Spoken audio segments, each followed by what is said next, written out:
Elias! Elias! The voice echoed through the void, pulling me back from wherever I'd gone.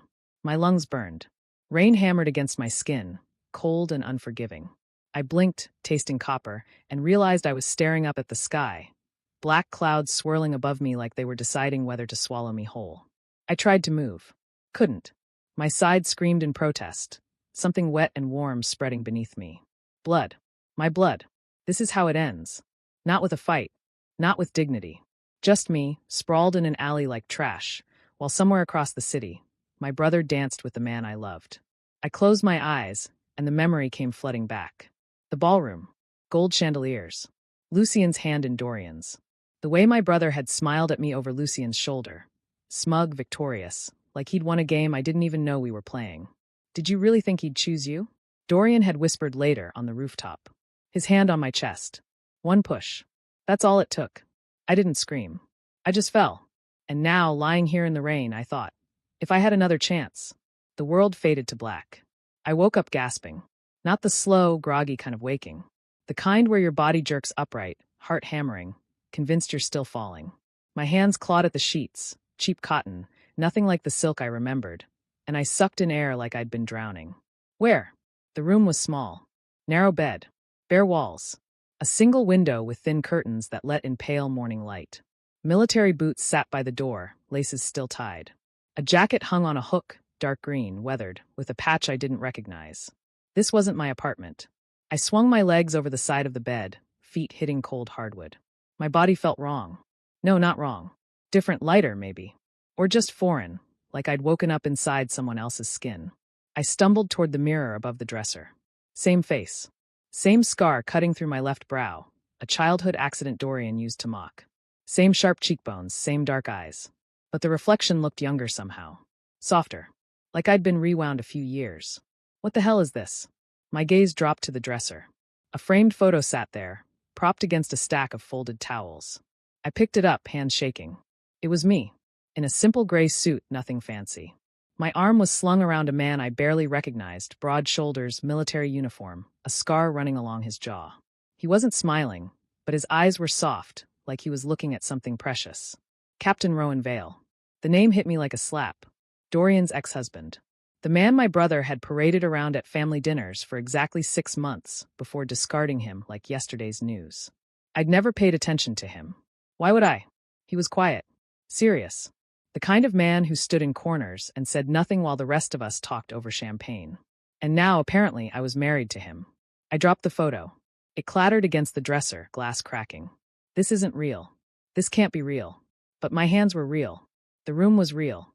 The ache in my chest, grief, confusion, rage was real. I sank onto the edge of the bed, head in my hands. I died. I know I died. So why am I here? The door opened. I looked up, and there he was. Rowan Vale. Taller than I remembered. Broad-shouldered, solid, the kind of presence that filled a room without trying. He was in fatigues, hair still damp like he'd just showered. His eyes, dark, wary, locked onto mine, and for a moment, neither of us moved. "You're awake," he said. His voice was low, careful, like he was talking to something fragile. I didn't answer. Couldn't. My throat had closed up, words tangling somewhere between my brain and my mouth. He took a step inside, closing the door behind him. Nightmare again? Again. I forced myself to speak. "I don't," my voice cracked. I cleared my throat, tried again. "I don't know." Rowan's expression shifted, something between concern and resignation. He crossed the room, setting a mug on the nightstand. Tea. Steam curled up from the rim. "I made this for you," he said. "You haven't eaten since yesterday." I stared at the mug.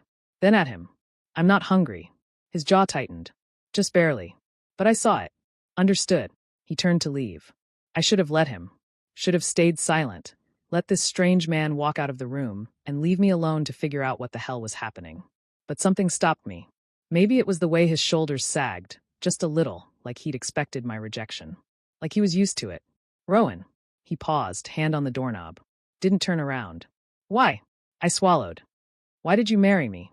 Before I tell you what happened next, subscribe to Starry-Eyed Lovers. And tell me, have you ever been betrayed by family? Comment where you're watching from. He didn't answer right away. Just stood there, back to me, shoulders tense beneath the fabric of his shirt.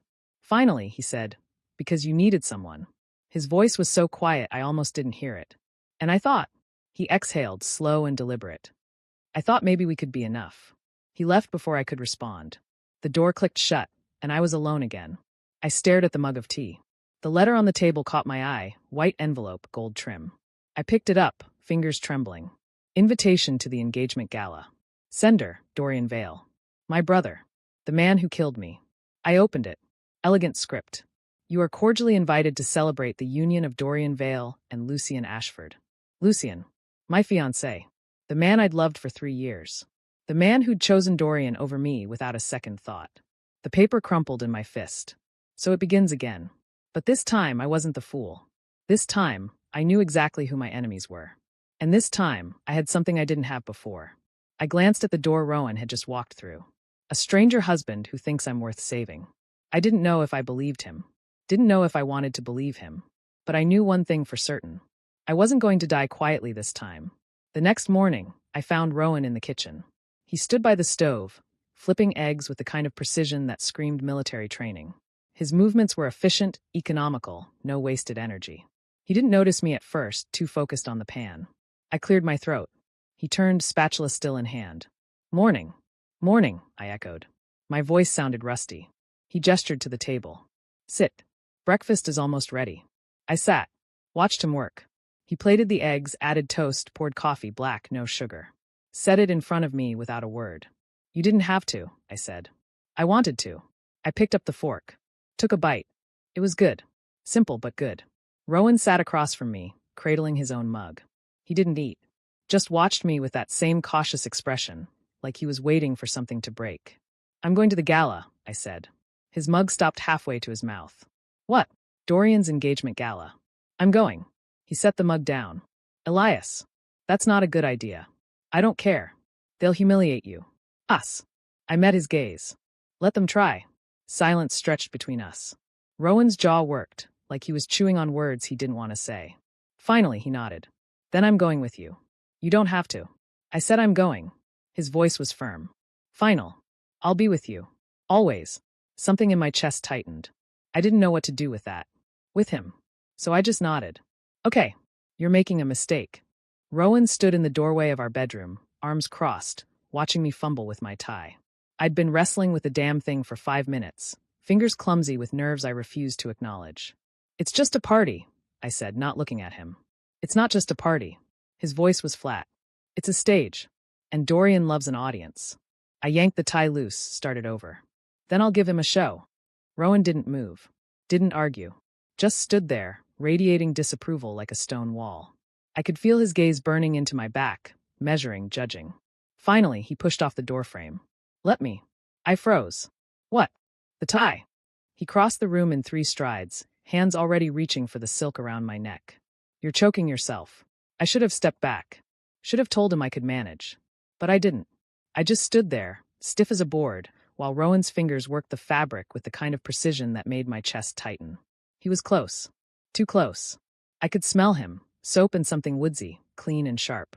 His breath ghosted across my collarbone as he adjusted the knot, and I had to force myself not to flinch. There, he said, smoothing the tie flat against my chest. His hand lingered, just for a second. Then he stepped back, eyes meeting mine. You look good. I swallowed. Thanks. He nodded, jaw tight. I'll get the car. The drive to the gala was silent. Rowan kept his eyes on the road, hands steady on the wheel. I stared out the window, watching the city blur past, storefronts and streetlights bleeding into one another until I couldn't tell where we were anymore. My mind kept circling back to the last time I'd attended one of Dorian's events. The last time I'd walked into a room full of people who smiled to my face and whispered behind my back. The last time I'd seen Lucian. Don't think about him. But I couldn't help it. Lucian had been my anchor. My future. The one thing I'd built my life around. And Dorian had taken him without even trying. Elias. I blinked, pulling myself back to the present. Rowan was watching me, concern etched into the lines of his face. We don't have to do this, he said. We can turn around. Go home. Home. Like this cramped apartment with its second-hand furniture and peeling wallpaper was supposed to be my home. No, I said. I need to see them. Rowan's grip on the wheel tightened. They'll hurt you. They already did. His mouth opened. Closed. He looked like he wanted to say something, argue, maybe, or try to talk sense into me, but he just nodded. Okay, he said quietly. But I'm staying with you. The whole time. I didn't answer. Just turned back to the window. The gala was everything I remembered. Worse even. Chandeliers dripped crystal light across marble floors. Champagne flutes clinked like wind chimes. Women in silk gowns and men in tailored suits drifted through the ballroom, their laughter too bright, too sharp, like they were all performing for an invisible camera. I felt every eye turn toward us the moment we walked in. Rowan's hand found the small of my back, steady grounding, and I hated how much I needed it. Breathe, he murmured. I did. Once. Twice. Then I straightened my spine and walked into the lion's den. Dorian found us within minutes. Of course he did. He had a sixth sense for weakness, could smell blood in the water from a mile away. He glided across the ballroom like he owned it. And maybe he did, now that he had Lucien's money behind him. Elias. His smile was all teeth. I didn't think you'd come. I forced my expression into something neutral. Wouldn't miss it. His gaze slid to Rowan, and his smile sharpened. Captain Vale. Still playing the loyal soldier, I see. Rowan didn't react. Didn't even blink. Just stood there, immovable, one hand still resting against my back. Dorian, he said evenly. Dorian's eyes flicked between us, calculating. Interesting. I never took you for the charitable type, Rowan. Tell me, how does it feel taking in my brother's scraps? Something hot and vicious flared in my chest. I opened my mouth to spit venom, but Rowan spoke first. Your brother, he said, voice low and deliberate, is worth more than you'll ever understand. The words hit like a slap. Dorian's smile faltered. Just for a second. Then it snapped back into place, sharper than before. How sweet, he purred. You've trained him well, Elias. Does he sit on command too? Watch your mouth, I said, voice cold enough to frost glass. Dorian laughed. Or what? You'll fight me? Please. You couldn't even keep Lucien. What makes you think you can keep him? He gestured toward Rowan, dismissive, like he was pointing at a piece of furniture. Rowan's hand tightened against my back. A warning. Or maybe a lifeline. I couldn't tell. Come on, Rowan said quietly. Let's go. But I didn't move. Couldn't. Because across the room, standing by the champagne fountain, was Lucien. He looked exactly the same. Golden hair. Perfect smile. The kind of beauty that made you forget how to breathe. He was talking to someone, some investor, probably, but his gaze caught mine, and for a moment, the world tilted. He looked confused. Then something else. Something I couldn't name. Dorian followed my gaze and smirked. Ah, there he is. Want me to call him over? I'm sure he'd love to say hello. Would you forgive someone who mistook your pain for love? Comment below. Before I could answer, Lucien was already walking toward us. My heart hammered against my ribs. I wanted to run, wanted to disappear.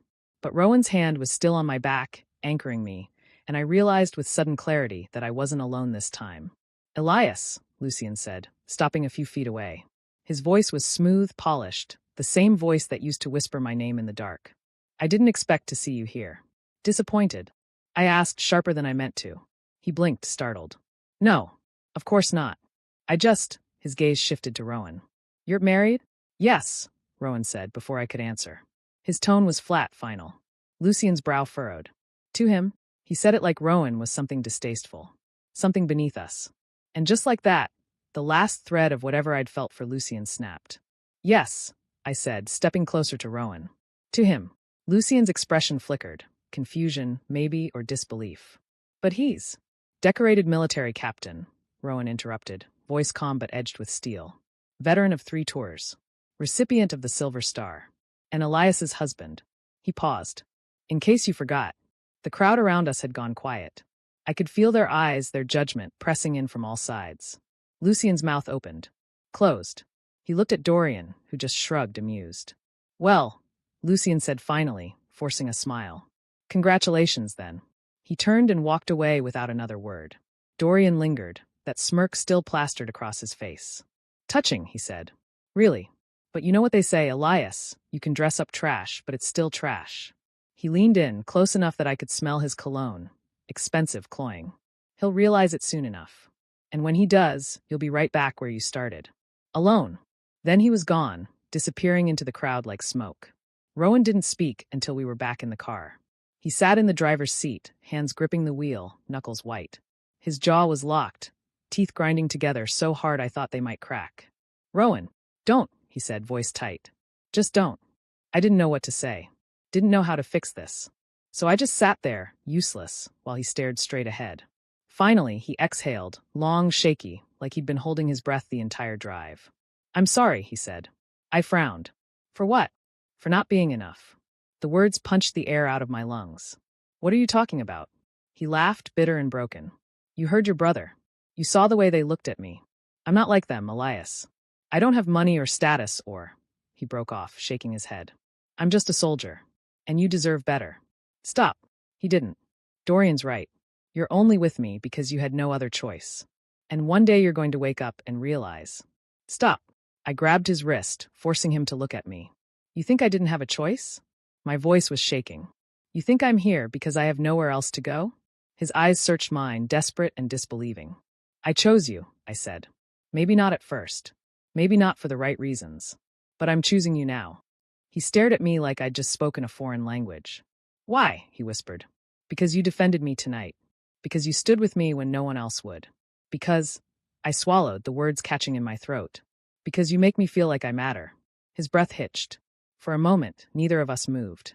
Then Rowan's hand covered mine, warm and rough and impossibly gentle. "You do matter," he said, voice raw. "You always have." We drove home in silence. But this time it wasn't empty. This time his hand stayed on mine the entire way. The apartment felt different when we walked in. Smaller, maybe. Or just quieter, like the world outside had been stripped away and all that was left was us. Rowan poured 2 glasses of whiskey without asking. Handed me one. Our fingers brushed, and I felt it, electric, undeniable. "To surviving," he said, raising his glass. I clinked mine against his. "To surviving." We drank in silence. Then Rowan set his glass down, running a hand through his hair. "Dorian used to bring me to those events," he said quietly. "Back when we were married. But he never introduced me. Never stood with me. He'd just leave me in corners. Like I was decoration." My chest tightened. "Tonight," he continued, voice soft, "you stood with me. You defended us. And I—" He looked at me, eyes shining. "I don't know what to do with that." I set my glass down. Took a step closer. "You don't have to do anything," I said. "Just stay." His breath caught. "Elias." "Stay," I repeated. "Please." He didn't answer. Just closed the distance between us, his hand coming up to cup my face. "Okay," he whispered. "I'll stay." "You're doing it wrong." I looked up from the stove, spatula in hand, to find Rowan leaning against the doorframe. He was in civilian clothes, gray Henley-worn jeans. And for the first time since I'd woken up in this life, he looked relaxed. "I'm making eggs," I said. "How hard can it be?" He crossed the room, stopping beside me. Close enough that I could feel the heat radiating off him. "You're burning them." I glanced down. He was right. The edges were blackening, smoke curling up from the pan. "Damn it." Rowan reached over, turning down the heat. His arm brushed mine, and I went still. He didn't pull away. Just stood there, close enough that I could count the freckles on his forearm. "Low and slow," he said quietly. "That's the trick." I swallowed. "Low and slow." He nodded, then stepped back, giving me space. But the warmth lingered. Breakfast became our ritual. Every morning, I'd wake to the smell of coffee. Rowan would already be up, moving through the kitchen with military precision. And every morning, I'd join him. Awkward at first, unsure of my place in this strange domesticity. But slowly, it became easier. He taught me how to flip pancakes without splattering batter everywhere. I taught him that toast didn't need to be charred to be edible. We fell into a rhythm, quiet, comfortable, punctuated by the clink of mugs and the soft scrape of forks against plates. One morning, he handed me his tie. "Help me with this?" I blinked. "You want me to?" "You've been watching me do it for weeks," he said, mouth quirking. "Thought you might want to try." I took the tie, fingers fumbling with the silk. Rowan stood perfectly still, patient, while I looped and tucked and tried to remember the sequence he'd shown me. "Tighter," he murmured, "or it'll slip." I pulled the knot snug, then smoothed the fabric against his chest. My hand lingered, just for a second, long enough to feel his heartbeat, steady, strong, beneath my palm. When I looked up, his eyes were on me. Dark, unreadable. "Perfect," he said. The nightmares started 2 weeks later. I woke to the sound of Rowan thrashing, sheets tangled around his legs, sweat soaking through his shirt. His breath came in short, ragged gasps like he was drowning. "Rowan." He didn't respond. Just kept fighting invisible demons, hands clawing at nothing. I grabbed his shoulder, shook him gently. "Rowan, wake up." His eyes snapped open, wild, unfocused. For a moment, he didn't see me. Just stared, chest heaving, lost somewhere I couldn't follow. Then recognition flickered. His body went slack. Elias, he whispered, voice hoarse. I'm here. He closed his eyes, jaw tight. I'm sorry. I didn't mean to. Don't. I sat on the edge of the bed, hands still on his shoulder. Don't apologize. He laughed, bitter and broken. I woke you up. I don't care. Silence stretched between us. Then Rowan sat up, running a hand through his damp hair. He looked wrecked, hollowed out, like the nightmare had carved something essential out of him. It was the ambush, he said quietly. The one that killed my unit. I didn't speak. Just waited. We were supposed to be safe, he continued. Intel said the route was clear. But they were waiting for us. 8 men. Good men. His voice cracked. I'm the only one who made it out. My chest tightened. That's not your fault. Isn't it? He looked at me, eyes raw. I was the captain. Their safety was my responsibility. You can't control everything. I should have seen it coming. Rowan, I dream about them, he said, voice barely above a whisper. Every night. They're calling for me, and I can't reach them. I can't save them. I didn't think. Just reached out, covering his hand with mine. You're not alone, I said. Not anymore. He stared at our hands, his rough and scarred, mine smooth and uncertain. Then he turned his palm up, fingers threading through mine. Why are you being kind to me? He asked. Because I'm tired of hate. His grip tightened. What if I don't deserve it? You do. I squeezed back. You always have. The next morning, I told him about my nightmares. Not the truth, I couldn't. Not yet. But a version of it. The betrayal. The fall. The feeling of drowning in a life I didn't choose. Rowan listened without interrupting. When I finished, he just nodded. Sounds familiar, he said. I frowned. What do you mean? He set down his mug, eyes distant. Dorian. When we were married, he'd test me. Little cruelties. Leaving me at events. Forgetting my birthday. Telling me I wasn't enough. He paused. I stayed because I thought if I just tried harder, he'd see me. But he never did. My throat tightened. I'm sorry. Don't be. He met my gaze. It taught me something. What? That love shouldn't feel like drowning. The words hung in the air between us, heavy and fragile. I wanted to say something, anything, but before I could, my phone buzzed. Unknown number. I opened the message. My blood turned to ice. Enjoying your new life, little brother? Don't get too comfortable. D. Attached was a photo. Rowan and me leaving the gala. Circled in red. Rowan saw my expression. What is it? I showed him the screen. His jaw clenched. He's watching us. Looks like it. What do you want to do? I stared at the photo. At Rowan's hand on my back. At the way we stood together, solid, unshakable. Nothing, I said. Let him watch. 3 days later, the story broke. Military hero accused of embezzling veteran funds. The headline was everywhere. News sites. Social media. Someone had leaked documents, falsified, but convincing, claiming Rowan had siphoned money from a charity he'd founded for wounded soldiers. I found him sitting on the couch, laptop open, staring at the screen with dead eyes. It's not true, he said flatly. None of it. I know. They're saying I stole from my own men. His voice was hollow. That I'm a fraud. I sat beside him. We'll prove it. Will. No. He closed the laptop. You don't understand. This will destroy everything. My career. My reputation. The charity. He looked at me broken. I've spent 10 years building trust. And Dorian just erased it. My hands curled into fists. He won't get away with this. He already has. No. I grabbed Rowan's face, forcing him to look at me. Listen to me. I know my brother. I know how he works. And I know how to beat him. Rowan's breath hitched. How? By doing what he never expects. I pulled out my phone. By fighting back. It took me 2 days to find the paper trail. Dorian had been careless, arrogant really. He'd funneled the embezzled money through shell companies. But he'd used the same offshore accounts he'd used in my past life. Accounts I knew about. Accounts I could trace. I handed the evidence to a journalist I remembered from before. A woman named Miranda who hated corruption more than she loved breathing. Run it, I said. She looked at the files, eyes widening. This is proof, I finished. That Dorian Vale is the real thief. She grinned. I'll have it published by tomorrow. The story went live at dawn. Philanthropist's dark secret. Dorian Vale accused of fraud. The evidence was damning. Bank records. Emails. Testimonies from victims. Within hours, Dorian's carefully constructed empire began to crumble. Rowan's name was cleared by noon. I found him on the balcony, staring at the city. He didn't turn when I approached. It's over, I said. Is it? His voice was soft. Or did we just make it worse? Dorian won't come after us again. He can't. Rowan finally looked at me.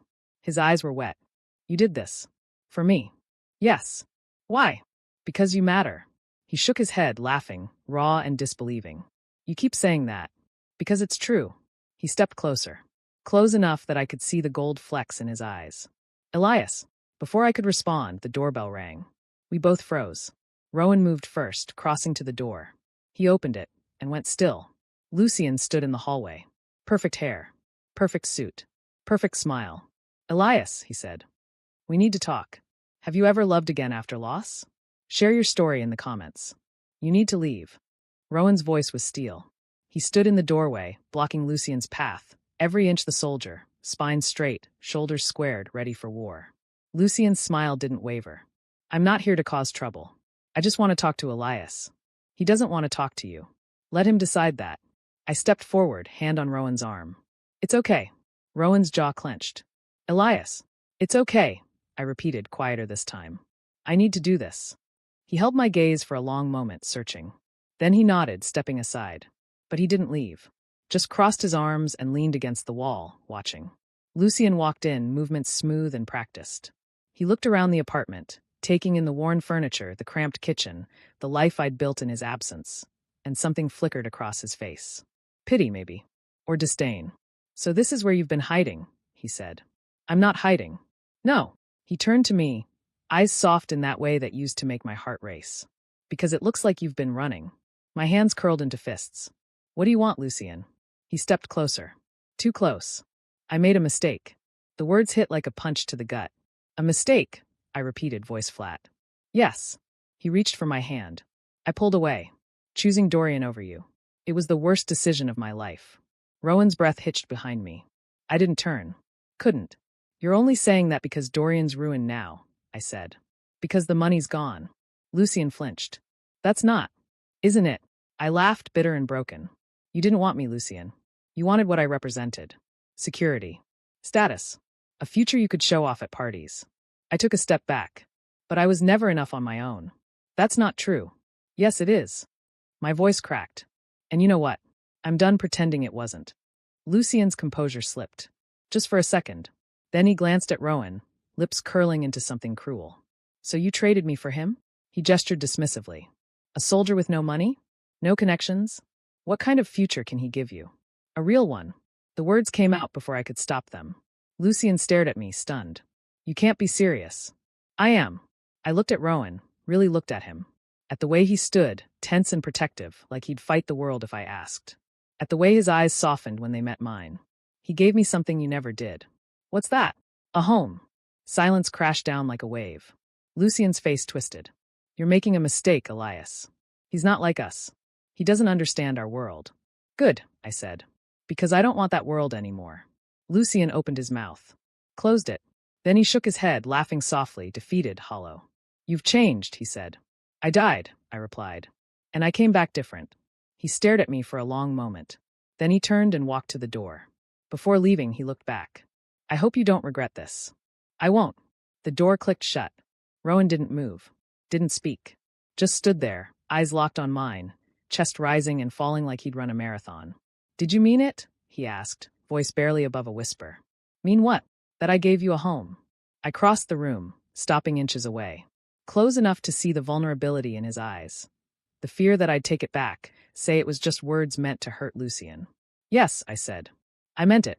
His breath shuddered out. Elias, I need to tell you something. The words tumbled out before I could stop them. Something I should have told you from the beginning. His brow furrowed. What is it? I hesitated. This was it. The moment I'd been avoiding. The truth that could shatter everything. I'm not who you think I am. What are you talking about? My throat closed up. I remember things. Things that haven't happened yet. Or, I shook my head. Things that happened in another life. Rowan went very still. Another life. I know how it sounds. But it's true. The words spilled out, desperate and frantic. I was engaged to Lucian. Dorian stole him. Then Dorian killed me. And I woke up here. Married to you. And my voice broke. I didn't know what to do. I was angry. I wanted revenge. But then you. Elias. His hands cupped my face, stopping the spiral. Breathe. I sucked in air, shaking. I don't care, he said. I blinked. What? I don't care if you remember another life. I don't care if you married me for the wrong reasons. His thumbs brushed my cheekbones, gentle and grounding. All I care about is right now. This moment. You and me. Tears burned behind my eyes. How can you say that? Because I've been in love with you since the first time I saw you. The world stopped. What? Rowan's smile was soft, sad. It was at a family dinner. Years ago. You were arguing with Dorian about something. Charity work, I think. And you were so passionate. So alive. He laughed quietly. I couldn't look away. My chest tightened. But you never. I was married to your brother. And you were engaged. What was I supposed to do? He shook his head. So I stayed quiet. Watched you from a distance. And when Dorian left me, I thought that was it. I'd never see you again. But then I showed up, I whispered. Then you showed up. His forehead pressed against mine. And I got a second chance. Even if you didn't remember. Even if you hated me at first. I got to be near you. And that was enough. Rowan. I love you, Elias. His voice cracked. I've loved you through every version of this life. And if you'll let me, I'll keep loving you through whatever comes next. I couldn't breathe. Couldn't think. Could only feel the weight of his words, the truth of them, pressing into every broken part of me. I don't deserve you, I said. Yes, you do. I used you. You chose me. His grip tightened. When Lucien came here, offering you everything you lost, you chose me. That's all that matters. Tears spilled over. I didn't stop them. I'm scared, I admitted. I don't know how to do this. How to love someone without losing myself. Then we'll figure it out together. I looked at him, really looked at him. At the man who'd stood by me when no one else would. Who'd defended me. Protected me. Loved me, even when I didn't deserve it. And I realized I didn't want to go back. Didn't want the life I'd lost, the future I'd planned with Lucien. I wanted this. Him. Us. I love you. I said the words raw and terrifying and true. Rowan's eyes widened. You. I love you, I repeated louder this time. I don't know when it started. Maybe that night after the gala. Maybe when you made me breakfast. Maybe. I laughed, shaky and breathless. Maybe it was always you. In every version of this life. I was just too blind to see it. He kissed me. Desperate. Honest. Years of longing poured into one fragile moment. His hands tangled in my hair, pulling me closer, like he was afraid I'd disappear. And I kissed him back, pouring every apology, every promise, every piece of myself I'd kept hidden into the space between us. When we finally broke apart, both gasping, he pressed his forehead to mine. Stay with me, he whispered. For real this time. Always, I promised. 2 weeks later, the letter arrived. Cream envelope. Gold seal. My past life family crest stamped in wax. Rowan found me staring at it, hands shaking. What is it? He asked. I broke the seal.